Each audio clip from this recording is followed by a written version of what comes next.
시청자 여러분 안녕하십니까? 노준영입니다. 안녕하십니까? 임소입니다.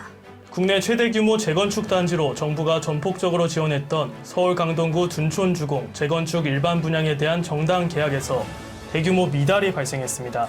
네, 일반 분양 물량 4,768채 중 계약률이 약 70%로 집계되면서 약 1,400채가 미계약된 것으로 알려졌습니다. 네, 그렇습니다.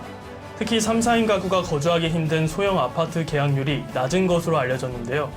대규모 미달이 발생하며 모집 정원의 5배수인 예비 당첨자 계약까지 끝내더라도 상당수가 무순위 청약으로 나올 것으로 보입니다. 부동산 업계에선 집값 하락세의 금리 인상이 계속되는 가운데 사업성을 두루 갖춘 둔촌주공에서 대규모 미분양이 나오면서 침체된 주택시장이 더욱 위축될 거란 우려 깊은 목소리가 나오고 있습니다. 이 시각 주요 뉴스입니다. 윤석열 대통령은 17일 UAE 일정을 마치고 두 번째 방문지인 스위스 순방 3박 4일 일정을 시작했습니다.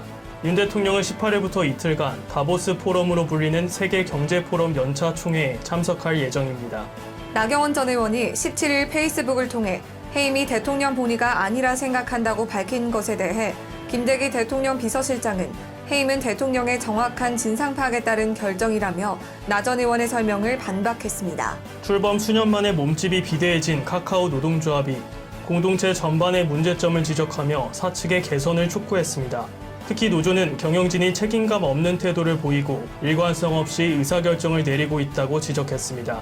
미국 연방준비제도의 대표적인 매파 중 한 명으로 꼽히는 로레타 베스터 클리블랜드 연방준비은행 총재가 시장의 낙관론을 경계하며 긴축 의지를 거듭 강조했습니다.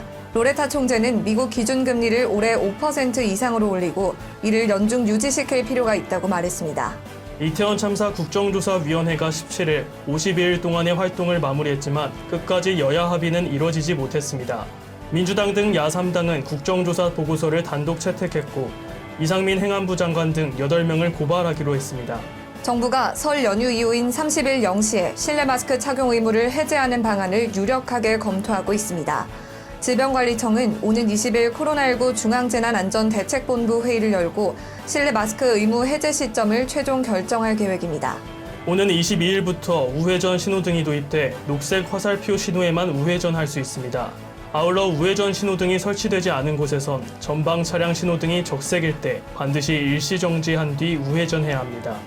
중국 인구가 61년 만에 처음으로 감소한 것으로 나타났습니다. 이는 자녀 양육비가 급증하면서 젊은이들의 결혼과 출산 의지가 꺾이고 코로나19 사태까지 심화되면서 발생한 결과로 보입니다. 소희 씨, 저 요즘 따라 더 잘생겨진 것 같지 않아요? 잘 모르겠는데요. 아, 그렇군요.